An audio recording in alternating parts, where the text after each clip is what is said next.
Howdy, folks. This is another quick Epstein drop. My voice is really shitty right now. I'm still healing up from the crud, trying to get over it. So I apologize for that going into this. However, the news don't stop. And the time to talk about this stuff is now. So it's coming out. The show must go on. So I appreciate you guys listening very much. You guys are the best. Once again, I'm sorry about my voice. Hopefully everything will be as it should be for prolonged periods of time in time for the next episode. But yeah, here's some Epstein-related mad science and other stuff. Enjoy.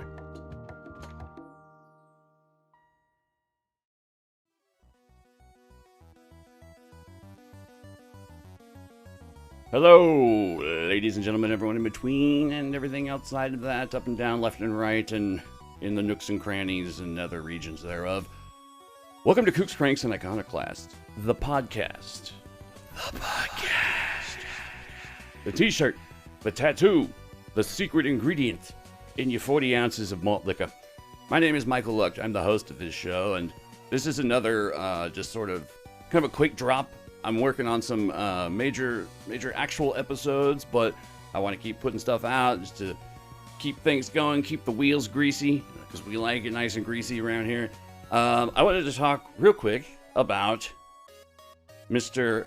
Jeffrey Epstein's interest in mad science, particularly eugenics, transhumanism, and breeding. And, oh God, I fucking am disgusted with myself just saying that word in association with this man. However, let's get into the nitty-gritty of it. We're diving into one of the most unsettling and bizarre aspects of the Jeffrey Epstein saga, his deep, well-funded, and obsessive pursuit of what can only be described as quote-unquote mad science. We're not talking about his financial crimes or his horrific sexual abuse, though the two are inextricably linked. We're talking about his grand, narcissistic, and terrifying visions for the future of humanity itself. The recent release of millions of pages of documents by the Department of Justice has given us the clearest picture yet of these ambitions. Over the next 20-ish minutes or so, we will break down his interest, his investments, and the ideology that fueled them, separating the documented facts from the informed speculation about the quote-unquote why behind it all. Let's start with the headline, the core idea that animated so much of Epstein's scientific patronage. According to the New York Times, Epstein planned to develop an improved super race of humans using genetic engineering and artificial intelligence. This wasn't just a passing fancy. It was a concrete goal he discussed with scientists and potential collaborators. The most infamous manifestation of this plan was his desire to create what he called a quote-unquote baby-making ranch. Don't get that on your salad. At his sprawling property in the U.S. Virgin Islands. The concept was chillingly simple and profoundly eugenic. Epstein envisioned impregnating as many as 20 women at a time at his Zorro Ranch in New Mexico, using his own DNA to father a new generation of humans.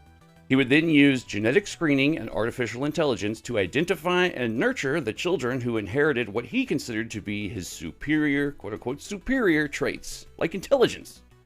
This plan, as reported by Live Science, had closer ties to a precursor of transhumanism, eugenics. This now discredited movement, once popular in scientific and academic circles, championed shaping a quote-unquote better human race through selective breeding for certain traits. Epstein was essentially trying to become a 21st century eugenicist, using the tools of modern science to enact a dark, old-world ideology centered on himself as the progenitor of a new line of humans. To understand the why, we have to understand the label Epstein himself used, transhumanism. Epstein's field of study was labeled, quote-unquote, transhumanism, but was an updated version of eugenics. This is not to disparage the field and discipline of transhumanism. Good things could come from transhumanism, so keep that in mind. This is a force that can be used for both good and evil. So what is transhumanism? In its broadest sense, it's a philosophical movement that advocates for the use of technology to enhance human intellect, physiology, and capacity. ultimately overcoming fundamental human limitations like disease, aging, and even death. Epstein's vision reflected his long-standing fascination with what has become known as transhumanism, the science of improving the human population through technologies like genetic engineering and artificial intelligence. He was drawn to the idea of human enhancement, of transcending our biological limits, but critics, and the evidence itself, suggests that for Epstein, this is not about uplifting all of humanity. No. It was about creating a superior class of people, with him at the apex, of course.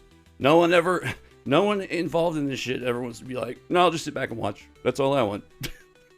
I just want to see what happens. That's all. As the Center for Genetics and Society notes, critics have likened transhumanism to a modern-day version of eugenics, the discredited field of improving the human race through controlled breeding. Epstein took that comparison and ran with it. He was interested in the ethical debates. He was interested in the raw power to reshape humanity in his own image. A vision is one thing. Execution, on the other hand, is a whole other thing.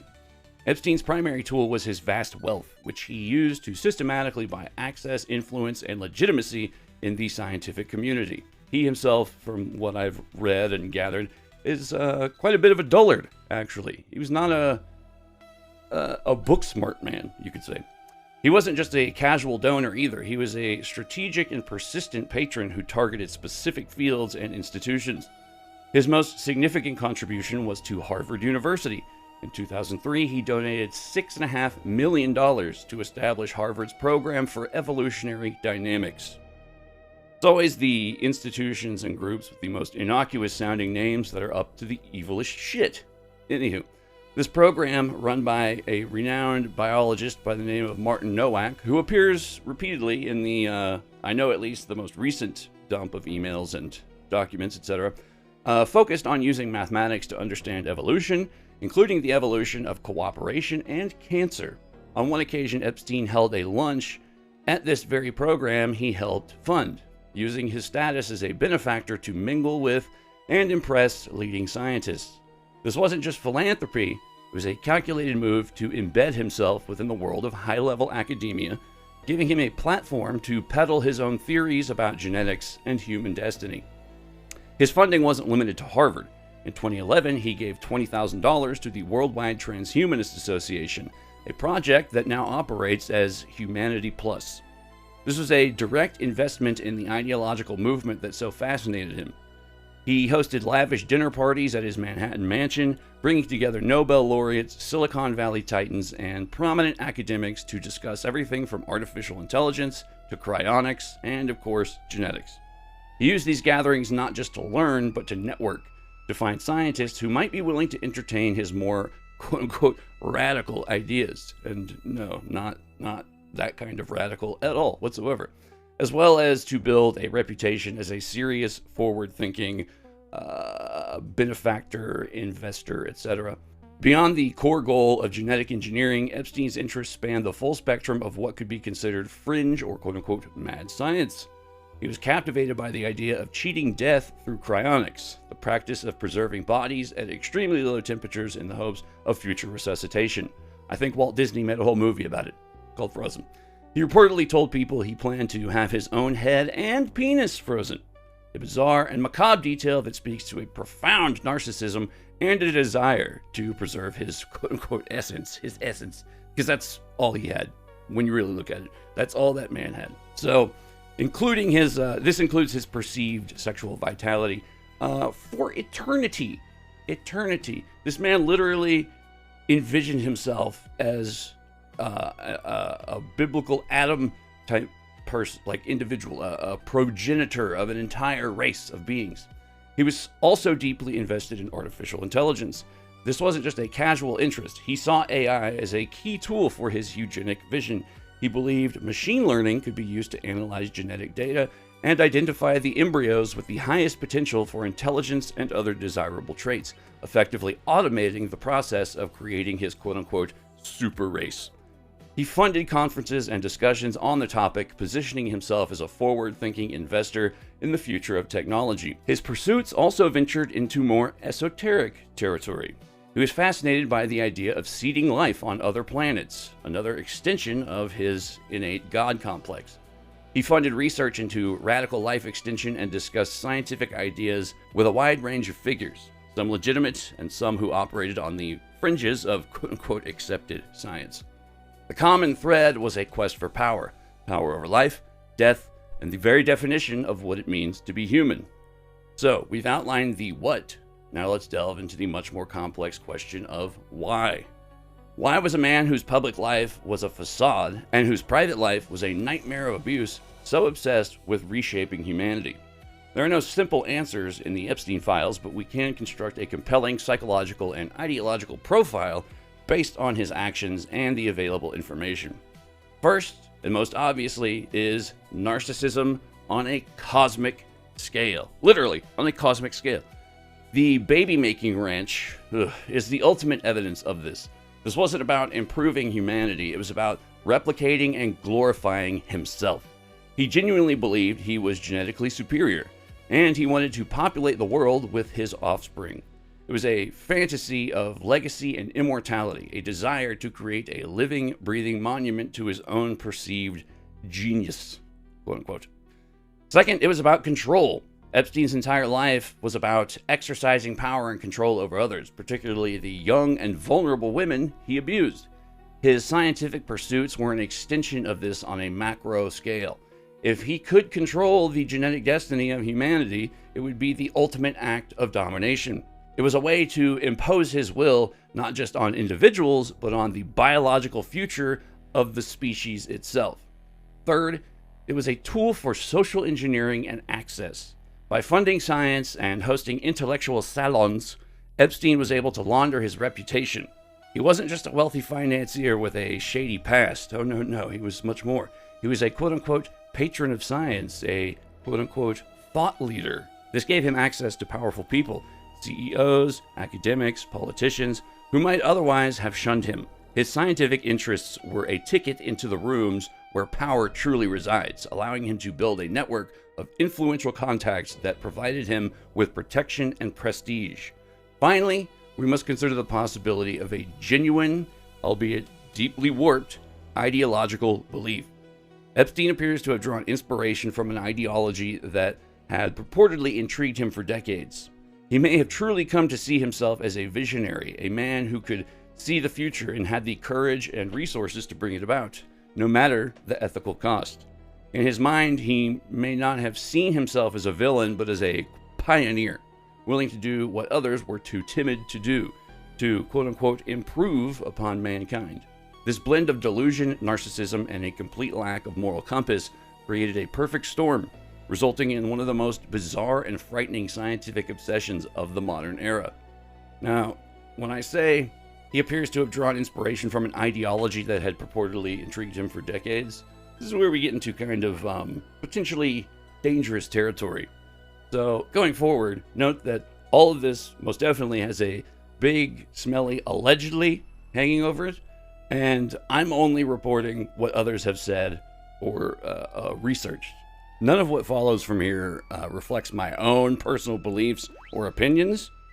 This is just delving into the, let's just say, the surface layer of a certain brand of conspiracy theory that seems to always pop up in every single round of conspiracy theories. Anywho, I neither condone nor endorse or blah, blah, blah, blah, blah, blah, blah. So, just having said that, let's move forward.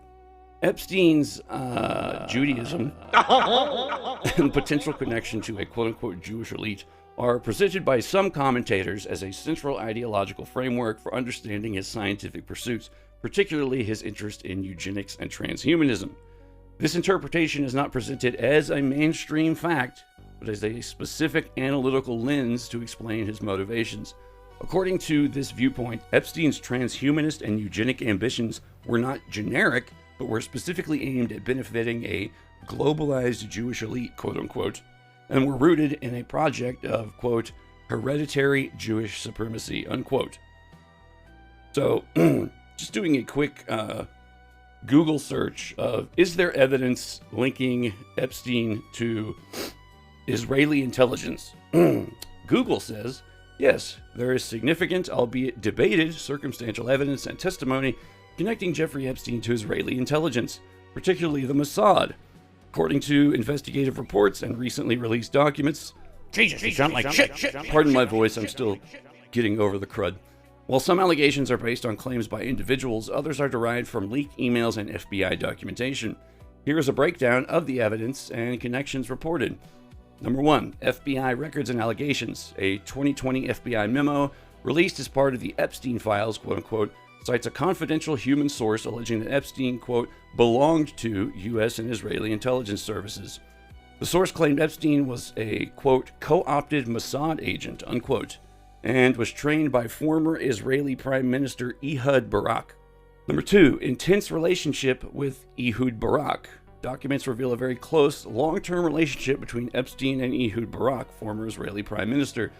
Leaked emails show them in frequent contact discussing meetings with Peter Thiel, and potential investments.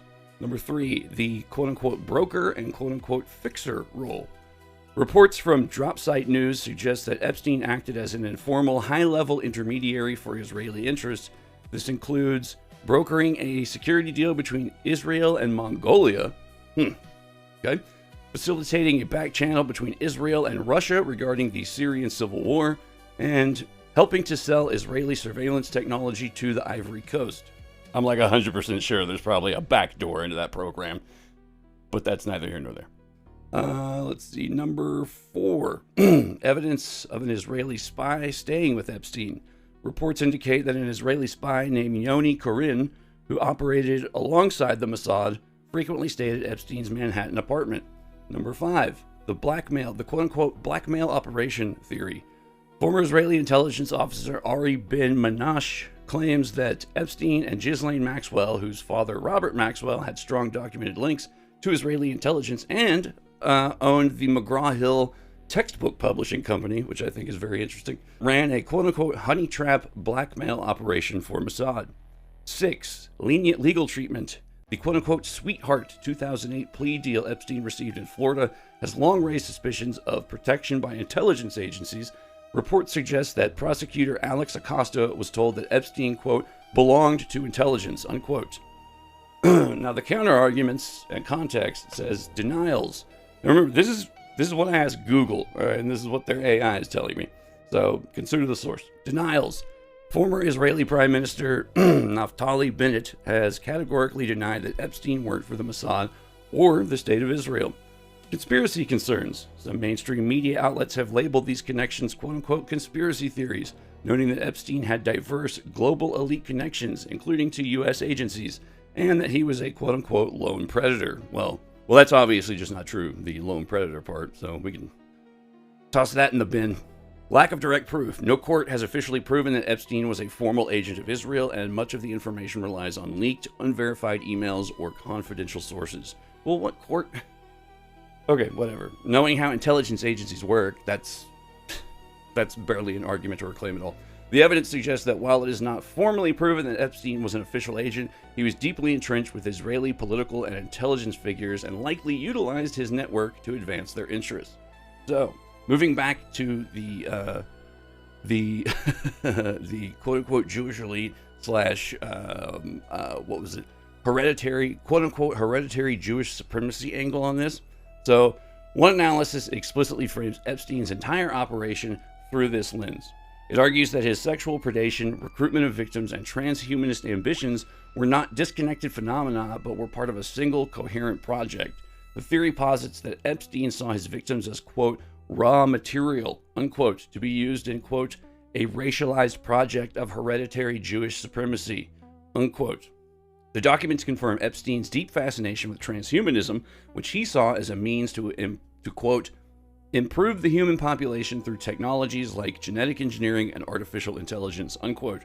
This philosophy is widely acknowledged by critics as a modern-day version of eugenics, the discredited science of, quote-unquote, improving the human race through controlled breeding.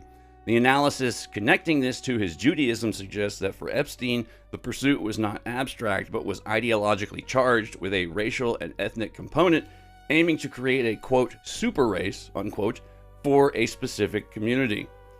While the search results connect Epstein's ambitions to a concept of a quote-unquote Jewish elite, they do not provide evidence of direct operational ties to the State of Israel. The Times of Israel reported on his plans to impregnate women and his donations to transhumanist organizations, but this coverage frames it as part of his broader scientific obsessions rather than as a project on behalf of Israel.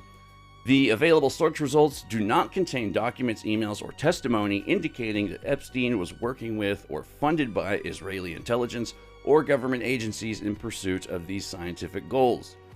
In summary, the connection between Epstein's Judaism and his scientific interests is presented not as a confirmed fact of state-level collusion, Michael, but as a specific ideological interpretation.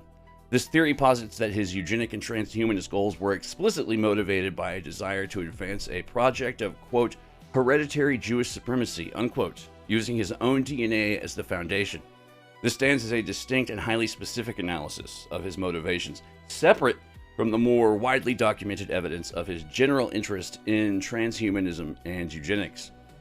In the end, Jeffrey Epstein's foray into quote-unquote mad science reveals a mind as twisted and dangerous as his criminal appetites. It was a world where immense wealth, unchecked ego, and a fascination with fringe science converged to produce a vision that was equal parts absurd and terrifying. The millions of pages of documents released by the DOJ has given the public a mountain of new evidence, but they have also deepened the mystery and fueled the controversy surrounding the case. Officials conceded that this disclosure of more than 3 million pages was unlikely to put to rest the suspicions that continue to surround the case. The release, which was the largest number of documents shared by the government since a law mandated it, came after the DOJ was under heavy scrutiny for missing its initial deadline. The department said it identified over 6 million potentially responsive pages, but is releasing only about 3.5 million after its own review and redactions. This massive trove has unearthed a litany of new details, from the names of powerful figures who maintain contact with Epstein to the specific allegations of his crimes. For example, the files include a 2007 draft indictment that listed a series of sex crimes he was accused of committing against more than a dozen teenage girls over 6 years, including the threat that, quote-unquote, bad things could happen to one 16-year-old victim if she reported him. The documents also continue to underscore how Epstein and Ghislaine Maxwell maintained intimate access to some of the most influential figures in American politics. Ultimately, the release has provided more data than answers, leaving the public to sift through the raw, often contradictory, and heavily redacted material. It has confirmed the width and breadth of his network and the depths of his depravity, but it has also raised new questions about who else might have been involved and why the full scope of his activities has remained obscure for so long. The files have given us a clearer picture of the what, but the ultimate why remains as elusive and disturbing as ever. So, what would the world have looked like if Jeffrey Epstein had succeeded in his grand plans? If his vision, nurtured in the dark corners of his mansions and funded by a fortune built on exploitation, had become a reality? Let's paint a picture, not of a utopia, but of the speculative horror he sought to create. Imagine a world. In a world. One man, one sperm bank. Imagine a world, a generation or two from now, stratified not by wealth or class, but by genetic code. This is the world of the Epstein line. At the top, you have a small, unnervingly gifted elite. They are the descendants of the baby-making ranch, conceived in a petri dish and gestated in anonymity. They possess an uncanny intelligence, a preternatural calm, and a shared, unspoken confidence. They move through the halls of power, of science, of finance, not as equals, but as a new breed of aristocrat. Their very existence a testament to a man who saw himself as a god.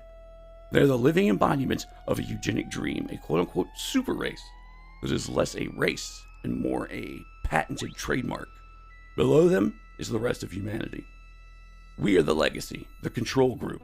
We live in a world shaped by the technologies they perfected, AI that predicts and preempts, genetic therapies that are available, but only to those who can afford the astronomical price, a price set by the very families who hold the patents. Our world is one of managed decline, of biological obsolescence. We are told to be grateful for the stability they provide, for the advances they trickle down to us. But we know our place. We are the raw material, the baseline from which their perfection, quote unquote, was measured. And what of the man himself? In this world, Jeffrey Epstein is not a disgraced criminal. He is a ghost in the machine, a secular saint. His name is whispered in the labs and boardrooms of the New World Order. His frozen head, preserved in a cryonic facility known only to the inner circle, is considered a holy relic. They speak of the day he will be reanimated, not as a man, but as a consciousness to be uploaded into the global network he helped create, a silent, eternal God King watching over his creation. The horror of this world isn't just the genetic tyranny or the loss of what we once called a level playing field. And we only call it that because we don't have an easier way to put it. The deepest horror is the quiet, insidious rot at its core. It's a world built on a foundation of trauma. The very science that created this new order was funded by the suffering of countless girls and women. That original sin is baked into the DNA of this new society. It's a world where the most profound violation of human dignity was reframed as a necessary sacrifice for progress, where the screams of the past were drowned out by the hum of the supercomputer that designs the future. It's a world that has learned the ultimate lesson of its creator, that power is the only thing that's real, and the ends will always justify the means, no matter how monstrous. This is the ghost in the machine. This is the mad scientist's final, terrifying legacy. And he's not the only one. There are others just like him with these same grand plans, schemes, Machiavellian machinations unfolding in the background. We'll find them. People who think and act on these beliefs, that hold these beliefs and think this way and act on those thoughts, ideas, beliefs, etc. They tend to be pretty conspicuous. So we got that going for us at least. Anyways, this is a quick drop. I just wanted to cover some of the mad scientist angle of what this fucking monster was into. So yeah, I'm still letting my voice heal up, but I've got some awesome shit around the corner, so stay tuned. I'm cooking up some, woo, it's, yeah. If you like the occult, if you like conspiracy theories, if you're into stories of mind control and murder and mayhem, then you want to stay tuned, because I got something right around the corner that's gonna knock your white three-fingered gloves off. If that's a decent enough hint. Okay. Anywho, I gotta go drink a chai latte or some shit, because my voice sounds like dog shit. I thank you all for listening. You guys are the best. Seriously, I fucking love you guys. You keep this show going. You keep me going. I appreciate all the likes, the listens, the comments, the connections. Fucking keep it up. You guys are the best. Love you. Love yourselves. Love each other. My name is Mike Lucht. This has been Kooks, Cranks, and Iconoclasts, a podcast. I will see you on the other side.